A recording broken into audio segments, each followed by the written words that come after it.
Welcome to everyone who is joining us online for our next social distancing social. We hope that you are enjoying a drink or a hot beverage at home and getting ready for our great conversation. A couple of housekeeping notes. Should you have any questions, please feel free to submit them via the Q&A functionality at the bottom of the screen. That being said, we are going to go ahead and get started in just a moment. Henry, over to you. Thanks. Hi, I'm Henry Grabar. I'm a staff writer at Slate. Welcome to another social distancing social from Future Tense. It's a partnership of Slate, New America, and Arizona State University.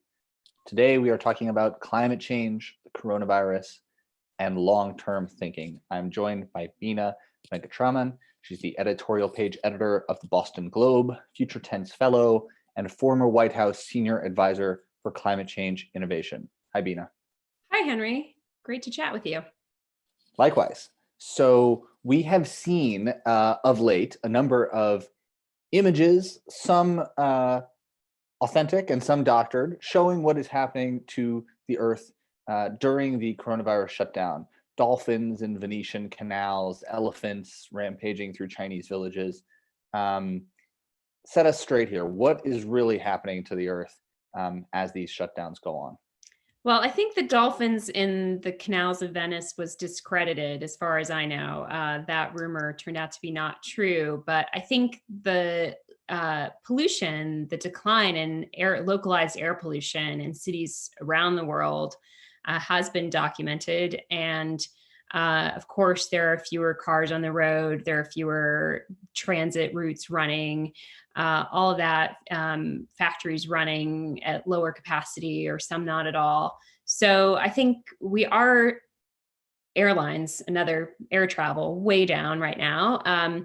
So I think we are seeing some of the temporary results of that just in terms of cleaner skies. And I think at the neighborhood level, probably lots of people are experiencing a sort of strange juxtaposition of being, worried about how your neighbors might be faring because you're not seeing them out. And we know that there's a pandemic spreading, but birds and wildlife reclaiming urban neighborhoods. In my neighborhood here in Greater Boston, there is like a gang of bunny rabbits that have taken over the streets, and a lot of great blue herons and all kinds of interesting birds around that really weren't around very often before. Right, that's very interesting. That the animal stuff, does that reassure you that nature will kind of quickly fill our place if we disappear for a moment, or does it just underline how mutually dependent animals and humans have become, and how much their patterns of life depend on ours and change when ours is change? Yeah, I wouldn't say that this suddenly makes me hopeful that nature's going to reclaim, or nature can just self-correct, because if you look at the bigger trend of climate change and planetary warming, the fact that human activity has been able to melt the Arctic, make our summers hotter than ever, bring about huge changes to the ocean. The chemistry of the ocean is changing. The oceans, as one report put it, are becoming hot, sour, and breathless, becoming acidified. And that's bleaching the coral reef. So the scale of change that we have ushered in the Anthropocene, and that is going to continue, is kind of not at the level that can be quickly corrected by just, a brief pause in industrial activity, even if that was something we wanted to do voluntarily, as opposed to do in order to stave off the spread of a deadly contagion.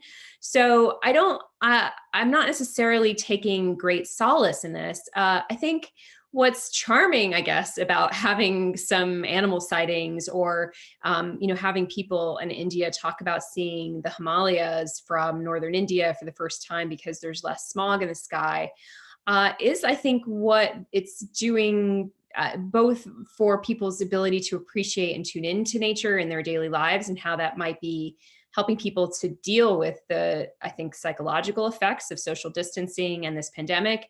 but then also culturally, just what it means to connect with nature and more of the natural world, what it means to actually appreciate that the skies are cleaner, and how that could lead to a greater appreciation of the value of clean air, of the value of wildlife, and my hope around that, my sort of the optimistic view of what might be possible going forward, is that people come to value that and recognize they value it more, and that can usher in some of the change we need culturally and politically. Yeah, it makes me think a little bit about light pollution and the stars, and how we have become so accustomed to not seeing the stars in the sky that or I should say we, city dwellers, that when you suddenly see them, you're really taken aback. And I think that's been many people's reactions to seeing these clean air photographs of cities like Los Angeles or New Delhi, where you didn't even realize how fundamental a part of the landscape it was for the air to be polluted. And in fact, for many people, I think seeing Los Angeles have some of the cleanest air in the world, which it did last week, feels unnatural. It's such a strange. It just has not happened in so many decades that it's hardly within living memory to have a sky that looks like this. Yeah. And, Andrew Marantz, the New Yorker writer who wrote this book, Antisocial, and was written a lot about social media, talks about how there are really two emotions that drive virality on the internet, which I think says something about kind of what resonates in our cultural moment. And one emotion, as you might imagine, is anger. And another emotion is wonder. And I think we so often devalue the power of wonder as an emotion. And when it comes to appreciating the natural world and being able to sort of value it in our lives, I think there is some degree to which we all need to experience that wonder in order to deeply care and to be able to want to do something about it. So Henry, I have to tell you that you are like, I feel like you're on the deck of a boat because your screen has been like vibrating up and down. So I just feel like it's like telling you have food between your teeth if we're like hanging out and having dinner. I So appreciate that. Let me adjust the structure here. Yeah. While I'm doing that, I want to ask you a question. You have this metaphor. It's not even a metaphor. You have this experience in your book you describe, where you go and visit Hal Hershfield's aging booth. Can you tell people what the aging booth is? Sure. Yeah. So I wrote this book called The Optimist Telescope, and it's about thinking ahead. And well, the aging booth was not a physical place I actually visited. It was a simulation of a virtual reality experience that Hal Hershfield, who's a UCLA economist, created with Jeremy Bailenson, who is a virtual reality expert who built the Stanford Virtual Reality Lab.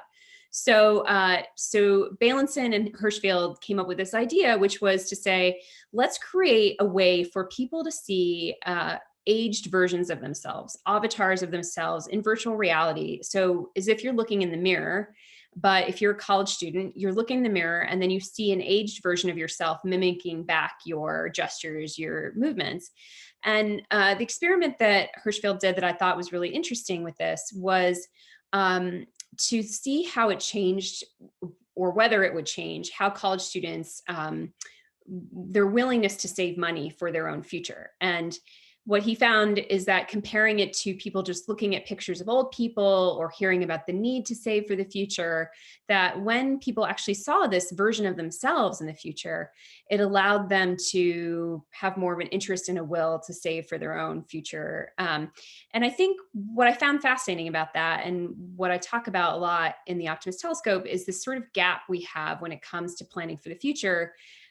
We might have predictions of the future. You might know that you're likely to get older in the future, or we might know the climate is warming, or we might know a pandemic's coming. But often that information, that predictive information, doesn't translate into the real ability to take it seriously or do anything about it. And often what's in that gap, I think, is imagination. And so that experiment and that experience of the aging booth, which I did, so I just basically fed a picture of myself to an app that spat out an aged version of myself that I was looking at. It was both comforting and horrifying to see an aged version of myself, because I just hadn't really brought it into colorful detail. I thought about getting older, but not really had to come face to face with myself as an older person. And I think what experiments like that can do, or technologies like that can do, in their best case scenario, is to help us bring the future into more vivid detail.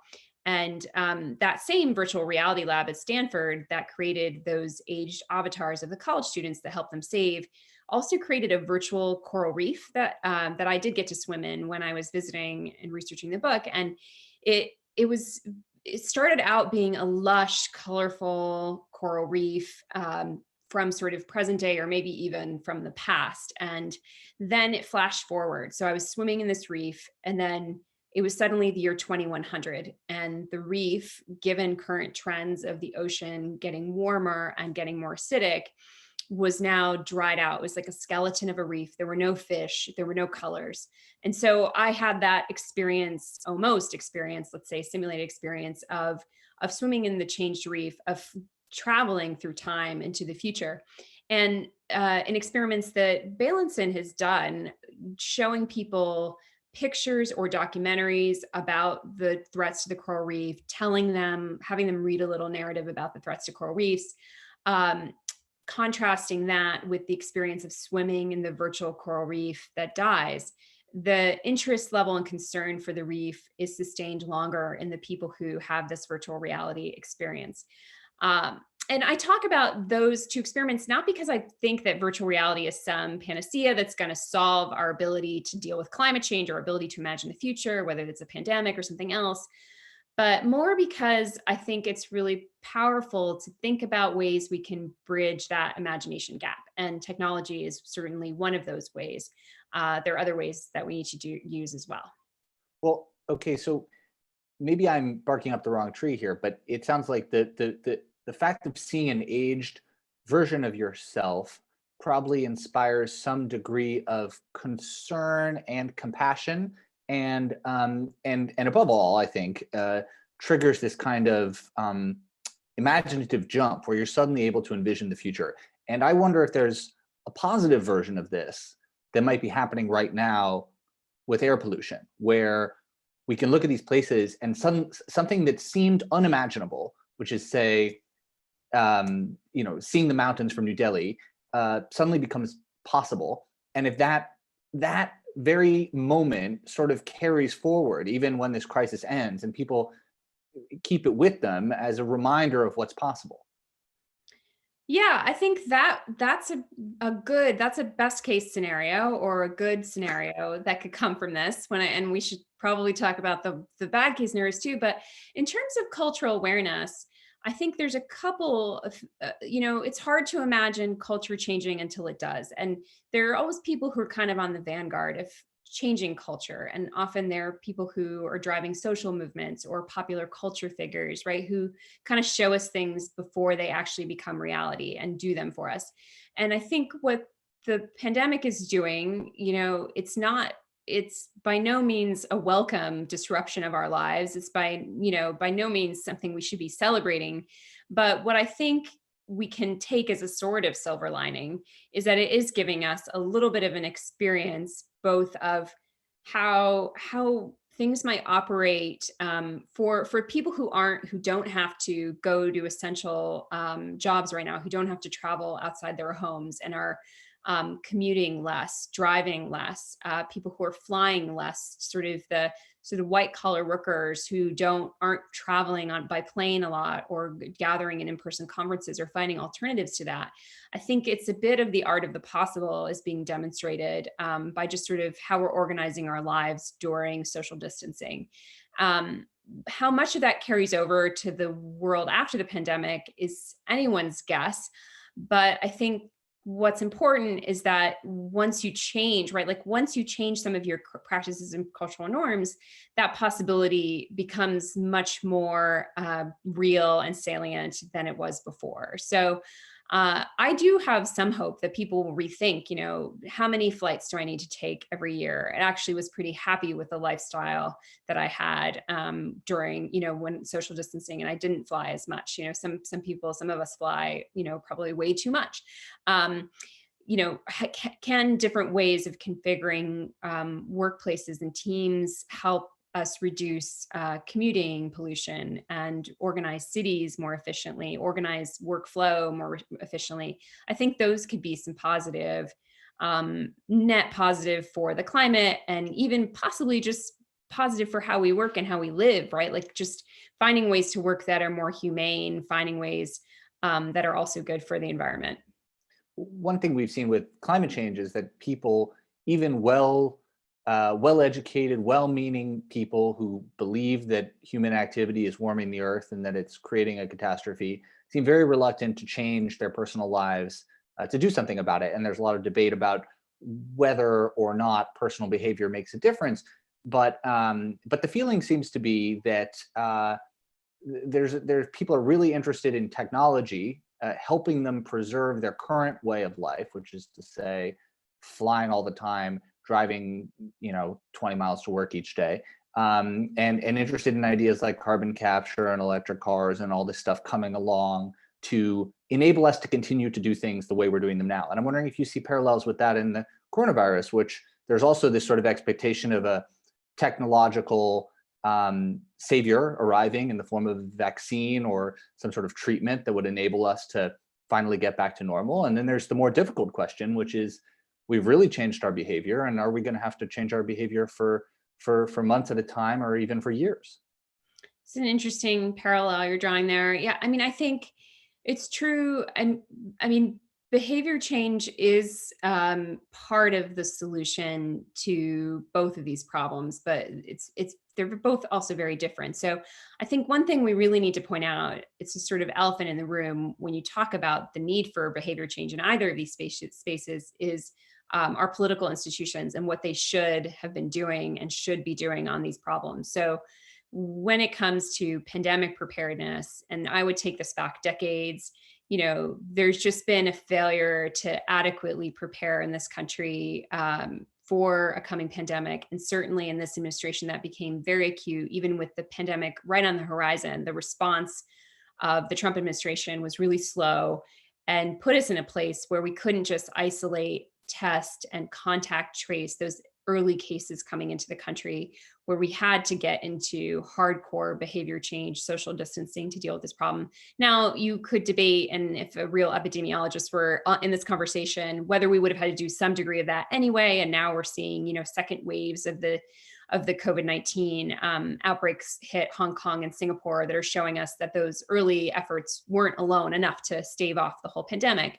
But I think, you have to really look at what are the investments that governments make in anticipating pandemics, in investing in research, in vaccines, in broader based vaccines and antiretrovirals, in making sure that healthcare infrastructure is available across the country. Here we are in the wealthiest country on earth, with many rural areas without adequate healthcare, with urban areas not serving minority populations, with comorbidities from certain populations. Here in Boston, we have the epicenter of our coronavirus outbreak is happening in Chelsea, which is a predominantly Latinx community, where there's just been an underinvestment in public health and in just helping people lead healthy lives. So I think the behavior change is part of what we have to do, but I think it's really important to recognize that we have long-term failures and long-term solutions on the table for this. And I think similarly with climate change, there are behavior changes that matter and will continue to matter when it comes to climate change, because as much as we can reduce emissions will make a difference. And they include things like driving less or flying less for those who have the privilege of doing those things to begin with, and consuming less meat, maybe not, going full vegetarian if that's not your, in your culture. But those are kind of some of the things we can do. But we have to really look at our political institutions and ask, what are they doing to act in time? So I think that's the parallel I would draw, is that we have governments who fail to act in time around this pandemic. And right now there has been, we are in a moment where we are starting to see just how the lapse in action, how the failure to act in time on climate change is playing out.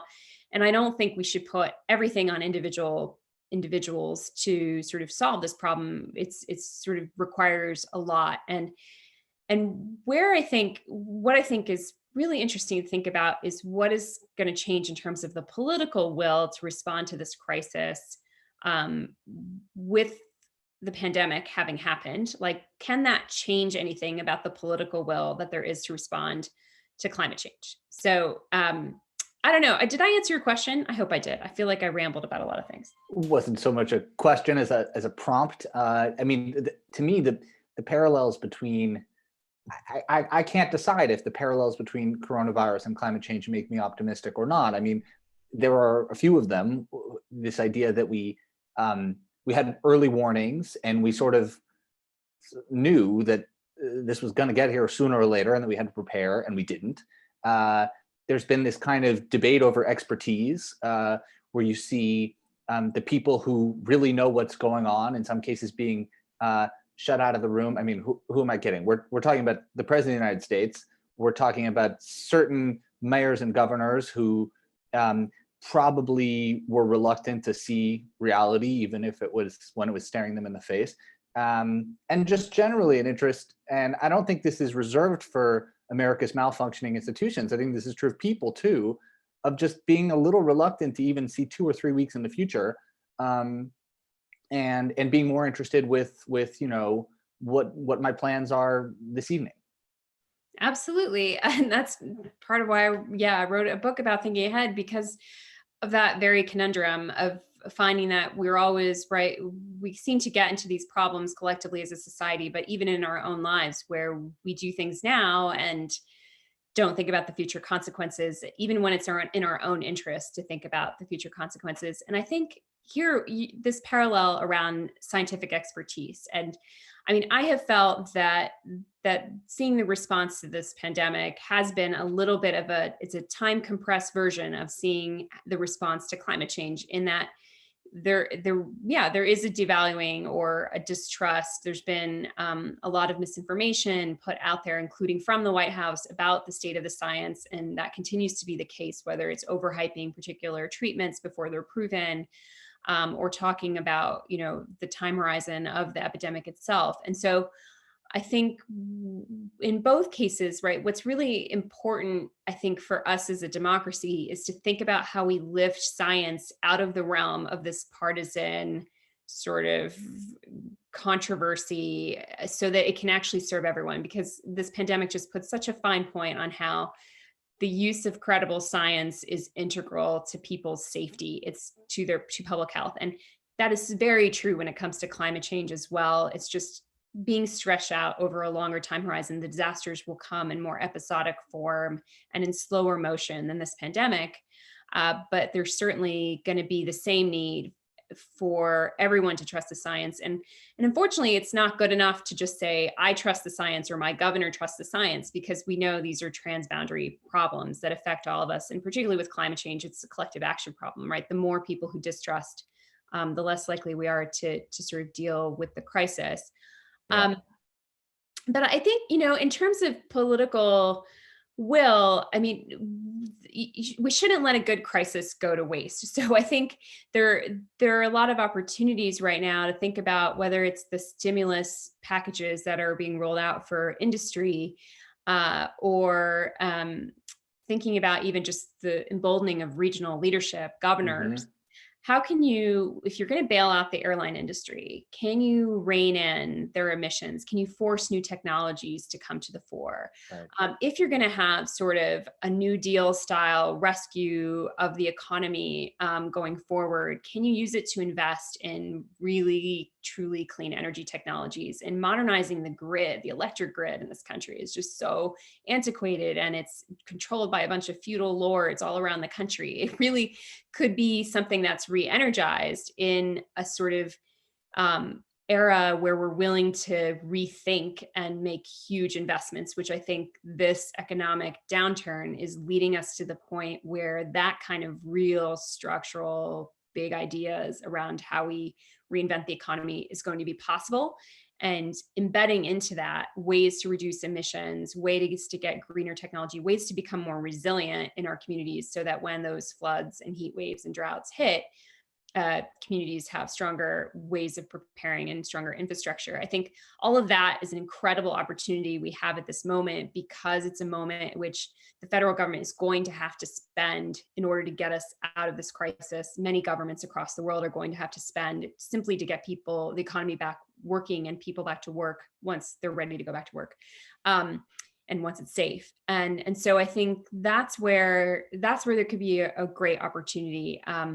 Where I'm a little more worried is really the move towards nationalism, and sort of that predates the pandemic, but we're seeing it even in the response. We're seeing it obviously in the way the US is talked about withdrawing funding from the World Health Organization, or calling the virus a Chinese virus.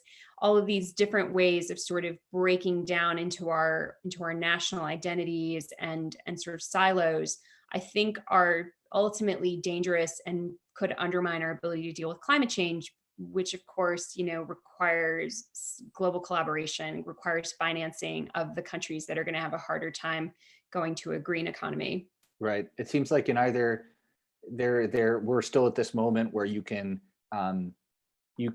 look at this crisis with an optimist lens or a pessimist lens, and this is true of governance, where you can see efforts like these interstate compacts and say, hey, like this is the kind of productive thing we need. Or you can look at, say, Viktor Orban in Hungary and say, well, this is an opportunity for authoritarians. And I think the same is true for expertise, where you seem to feel optimistic about it, but I think other people will say the WHO failed us. The experts were wrong. They didn't know what they were doing, and why should I listen to them next time? They didn't understand what was going to happen here. So why should I have faith in them for climate change? Yeah, well, the World Health Organization, isn't necessarily the institution that would be dealing with climate change in one sense, though in the sense of responding to vector-borne diseases, it certainly would be. And, we're seeing, mosquitoes as a vector for infectious disease, right there, the range of certain mosquitoes is expanding in a warmer world. And the World Health Organization is going to need to be activated to help us deal with the next outbreaks that come in a warmer world. But and I think the criticism of the World Health Organization is a fair one. In this pandemic, I think they did, they weren't sharply, getting the information they need to out of China. There might have been some downplaying, but they did, in contrast, if you look back at the Ebola epidemic in West Africa in 2014, 2015, the World Health Organization really dragged its heels. It took something like 7 or 8 months from when that outbreak was apparently a problem in West Africa to declaring it a public health emergency. And that lesson was really learned. I think, Margaret Chan, who then was the head of the World Health Organization, really, took some heat for that. Obviously, the leadership has changed, but there was a much quicker, move to act to call this a global health emergency, which then sort of triggers different funding mechanisms and different ways of getting national governments mobilized. Right. So I think there's definitely criticism to go all around, as there usually is in these kinds of situations when a disaster unfolds. But I think to gut an really the only international institution that's prepared to sort of track and respond to this around the world, when we know that there can be a ricochet effect. And so if we start to see outbreaks and the epicenters move to the global south, the developing world, with travel and movement of goods the way it is today, that could mean all of that is coming back to the countries that, like the US, if they want to bail out of the World Health Organization, essentially what we'd be doing is undermining our own ability to ultimately keep this pandemic, keep the novel coronavirus at bay. Right. I didn't mean to necessarily single out the World Health Organization. I guess my point is just, I wouldn't be surprised if people don't walk away from this crisis feeling reassured confidence in the experts, which, Sure. So who knows? We have some questions here. You can submit questions via the Q&A button at the bottom of your screen. This one comes from Ruth Hartman. And I think, Bina, maybe her question is similar to something you were talking about a second ago, but I'd love to hear about specific ideas that you think that politicians could be proposing. She asked, what strategies might help us use this pandemic to flatten the curve of the global climate crisis? How can we permanently transform patterns of consumption and resource use particularly in wealthy nations and groups, and resist the urgent rush to return to a disastrous normal?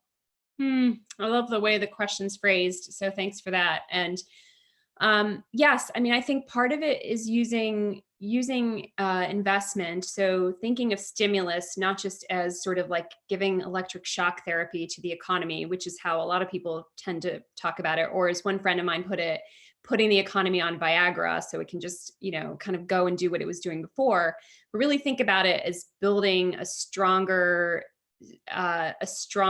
social safety net infrastructure for the country. And I think the New Deal is really the best analog we have for having done that in the US anyway. And this is going to be needed globally for that matter. But to really think about this time of recession, possible depression with the economy going the way it is, as an opportunity to invest in clean infrastructure, great new technologies, battery storage technologies that are going to help us get renewables like wind and solar mainstreamed, putting people back to work, working to modernize the electric grid. Agriculture is another area where I think it's just really, it's a huge contributor to climate emissions. So can whatever reinvestment is done to sort of bring back farms, there's a lot of farms that are struggling now because the restaurant industry's demand for food has plummeted. And so can we, in reinvigorating agriculture in this country, put into place real emissions reductions, thinking about carbon storage in the soil and what's known as regenerative agriculture, reducing the fossil fuel inputs that go into farms. And that takes political will. And it's sort of like the kind of thing that would be a third rail when Congress goes to debate the farm bill every year or every couple of years. But right now, like the moment that we're in creates I think the possibility, if the right leaders come in and if people demand it, if there's enough political will from people and if there's enough leadership and vision in Washington to accomplish this, to actually rethink how we do things, and transit can be one of those as well, and air travel. So I think it is like, it would be a pity to see this wasted. Do I know whether it will happen this way? I don't. And I haven't seen any single person come out as like the clear architect of what that looks like going forward. And I think that's one thing I hope will emerge soon.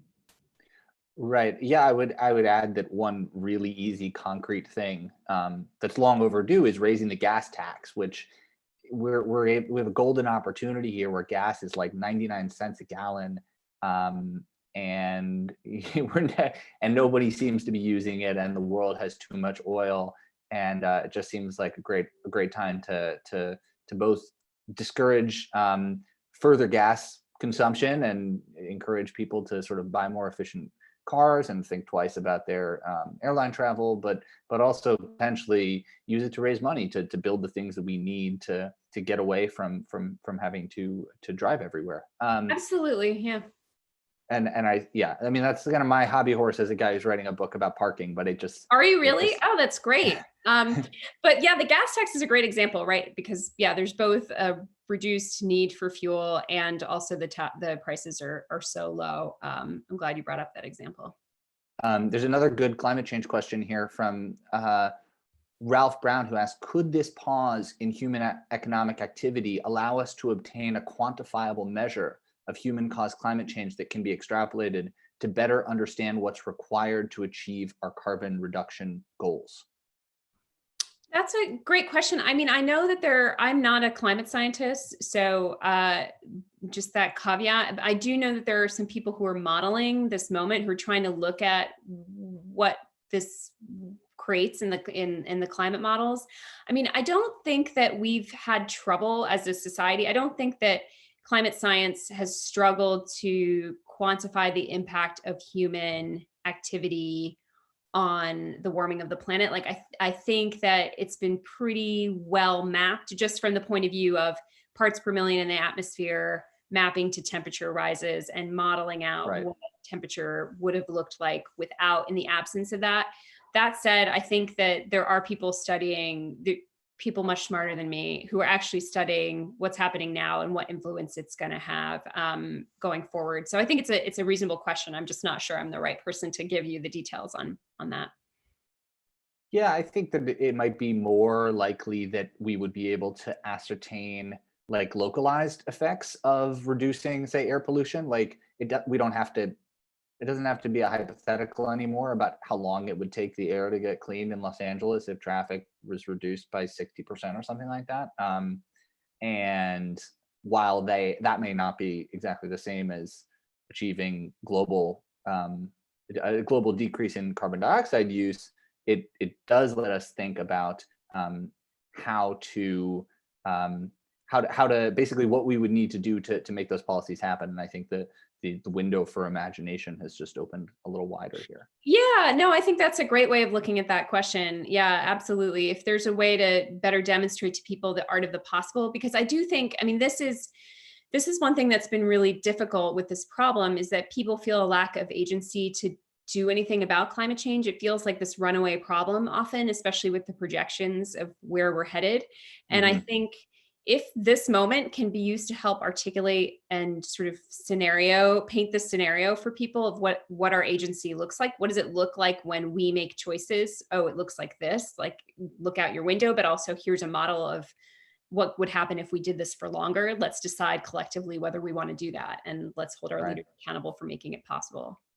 Anna Morandi has a question. I work with cities and many of them understand the value of investing in resilience efforts, but local and state governments are going to be hit hard by this. How can we reinvent and invest in innovation when local governments are fiscally insolvent? And I guess I think the hope for all of us would be that Congress recognizes the crisis in states and cities and comes forth with further aid for them. But the question seems like a larger one, which is whose job is it to think about this stuff? You mentioned our broken institutions earlier. I wonder if this crisis changes, whether you think this falls more on technologists or on governments or on individuals or what? Yeah, I mean, I think the federal government is just going to be so important because, and of course, what I think is a tragedy is that doing a massive tax cut in 2017 has put the federal government in less of a position than it was to run up the deficit. But I think there's still plenty of room for the federal government to shore up cities and states. And in fact, it's basically, I think, as the question sort of hints at, it's basically the only option because states are going to be struggling a lot and localities are going to be struggling a lot. So from the funding point of view, I think the federal government is going to be critical.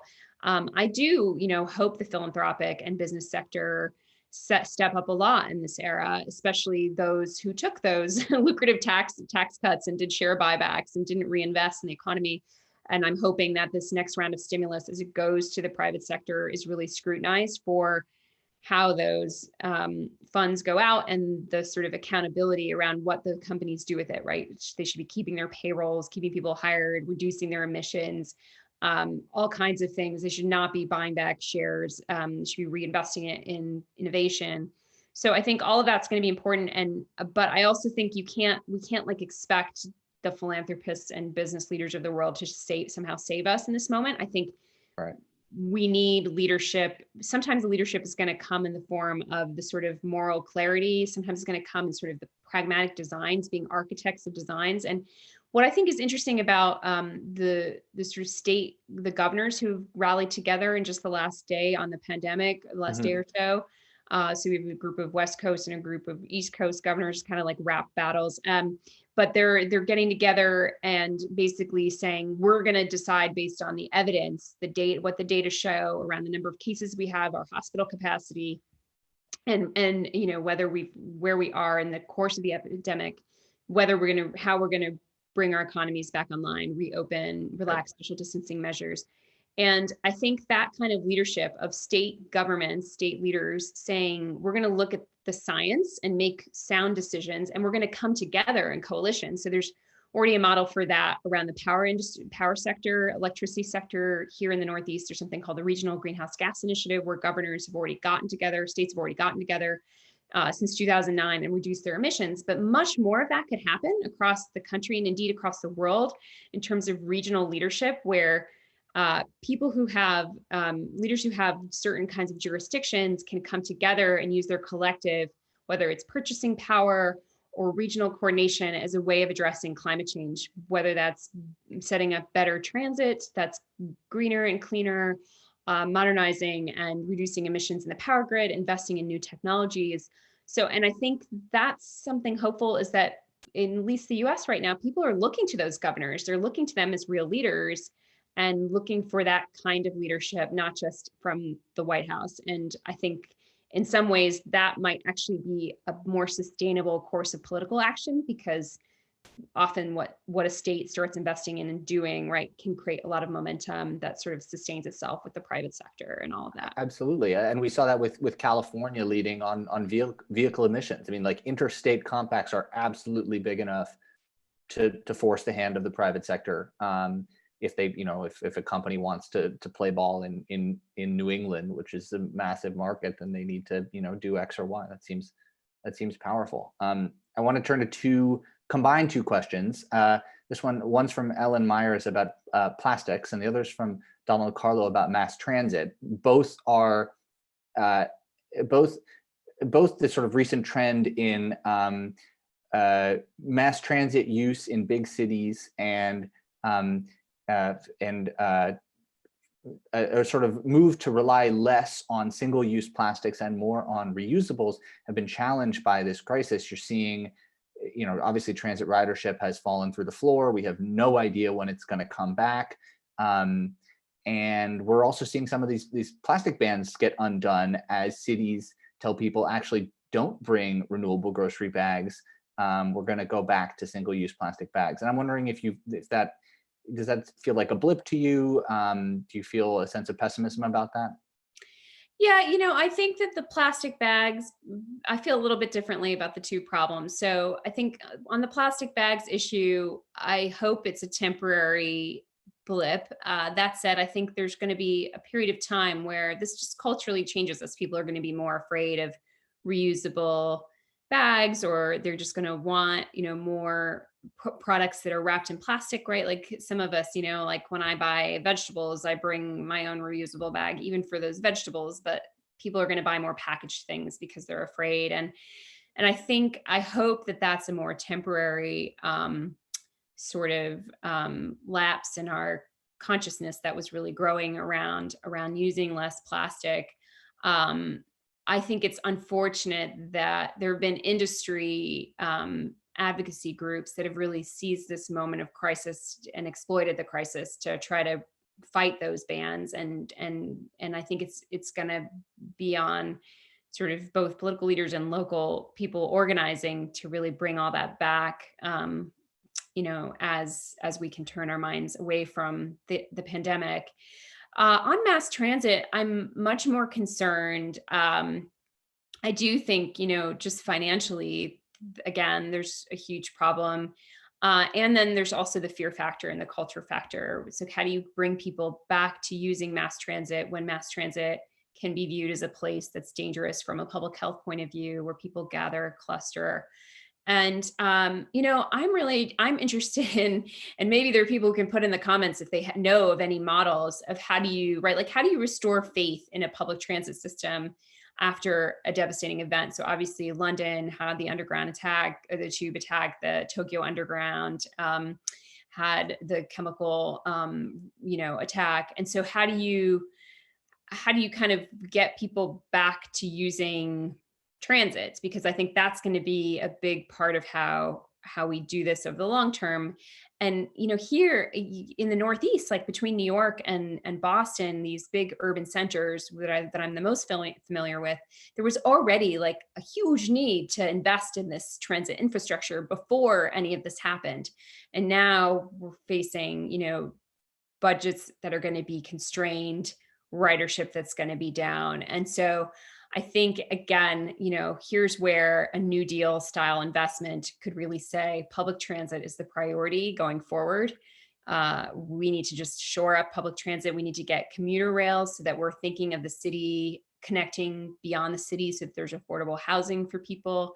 So we need some visionary architects of the next chapter of our society to kind of rise up in Washington to get us through this. I really believe that. Right. I like that point, that it's not actually about whether it's safe, it's about whether people think it's safe. And that goes not just for transit, but for so many other things that are not city things at all. It's true of going to church. It's true of going to a baseball game or a concert. I mean, there are just plenty of people who live very far from cities who enjoy collective activity. And if it's not safe, then we have maybe bigger problems than bus routes. To end with, there's this question from Sharon Burke, which seems like a good one, and one that's applicable to both the coronavirus and climate change. She asked, how do we avoid foresight fatigue? That there are so many things to worry about, but only so many dollars and so much time. It's a great question. And hello, Sharon. So I think that one thing is figuring out how do we triage between problems. So it's almost like we're triaging over a longer period of time. And I think one of the criteria for that should be, what's the probability of these kinds of the events that we're looking at? And what's the impact? How big of an impact are we talking about? And so I think that's part of it, is to focus on the problems that have the highest impact and highest probability, but not completely neglect those low probability events, give them some sort of other tier of investment or attention.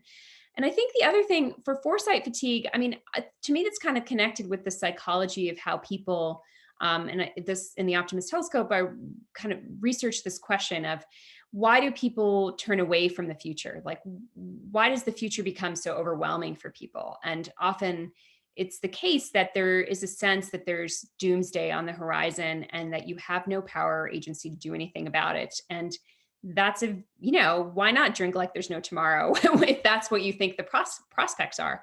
So I think it's really important, in order to be able to engage with the future, to carve out areas of agency where you feel like there are steps you can take in your life, in your community, in your business, in your role professionally, in your society even, that get you towards a future that you actually want. So a vision of a future that looks better, and then steps you can be taking to bring it about that give you the sense of putting one's foot in front of the other. And I think in a microcosm of that's happening right now is, people who are sewing masks for their friends and family members, or even just practicing social distancing by making it easier for others, sending their friends, videos of their activities, and reinforcing that this cultural activity that we're doing of keeping distance is contributing to something collective and meaningful for the long run, which is protecting public health.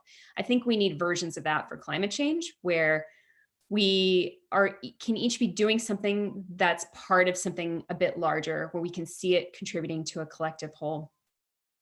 I like that idea to end on. It may fall to big institutions to enact policy changes, but in terms of each of us having some degree of hope and optimism, it does feel good to ride a bike or use a reusable bag, assuming it's coronavirus free.